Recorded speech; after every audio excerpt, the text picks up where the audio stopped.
and wrote, "Is honesty something that you can impose on others?" And what I mean by that is, sometimes I feel like I, sometimes you want others to know something, even if they don't really want to know, or even if they haven't even asked.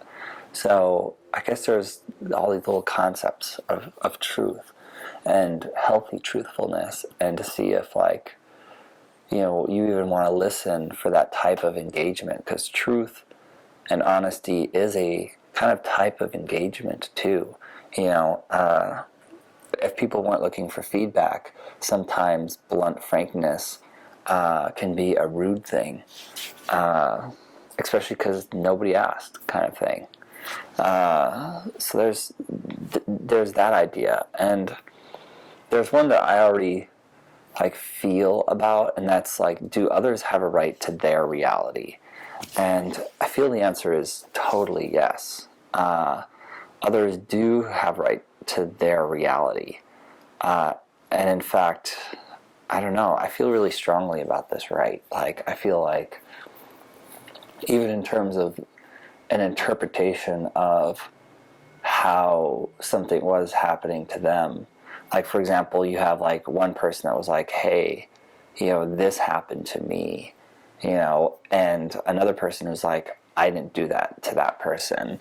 They both have their own like realities in that way, and I think they both have a right to express their story and to have their reality in a way, even though somewhere in between there's a like camcorder reality, like there's a reality that would record things like a machine, like very neutrally, but there's the experience reality that they both have, and you can't really like negate that if you really want to understand that person and connect with them, because ultimately it is real, because they experienced whatever their reality of that is. And yeah, I mean, but then there comes a question of like, and I'm reading this right here, where does that right infringe on yours? Such as, can they tell you how you think or feel? Yeah, man, I hate that. I just hate when other people like tell me how I think and how I feel, and I don't feel like everybody's reality has the inclusion of other people's thoughts.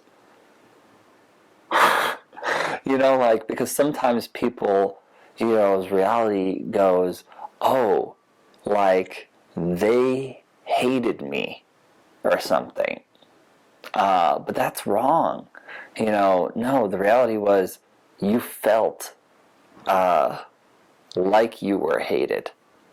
Not that the other person hated you. I feel like as soon as you start stepping into like writing what another person thought of you, or like what's going on in another person's head, like, your right to your own reality like ends there. I mean, you can't even, yeah, like, that's just, I don't know, that's just delusion or something. Other people always have the right to what's in their own head. So in your, story of life creating and in your reality, you don't have the right to, the thoughts in other people's heads. Yeah, at least that's how I feel. And I get very heated about that, actually. I wrote down, I feel that even when saying your own truth about what you should listen, oh yeah, that's right, that's really great. Like, I feel that even when you're saying your own truths, like, even when you're talking about yourself, like, even your own truths, like, about, like, what you want and what your needs are and different things like that, you should listen and see if it's a response that they can even receive. Because sometimes people can't. They just can't even. So sometimes it's better, or I don't know, like, sometimes it's okay to like not bombard people with even what your own truth is, and just to be able to feel out how much truth can they receive. I know, I'm sorry, I bombard you guys all the time, but you know what you're getting in for. At least some of you who've been around for a while and subscribed. Like, that's what we're here for in a way. But sometimes not everybody's signed up for that. They didn't consent to that. And if they're saying no, then you're truth raping them. It's like, weird as that sounds, don't go around truth raping your friends, all right?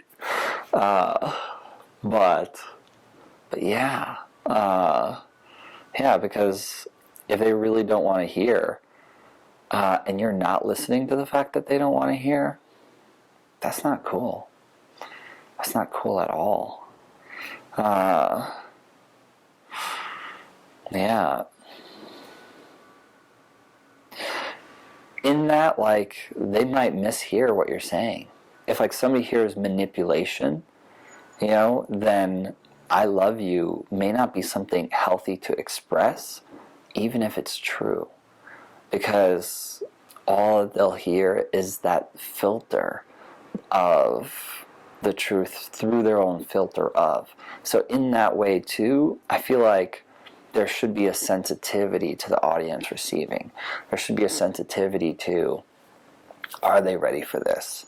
Can they hear this truth? Even if you know that it's truth, is it a truth that needs to be expressed? I know it's one that you may feel like expressing, but is it one that needs to be expressed?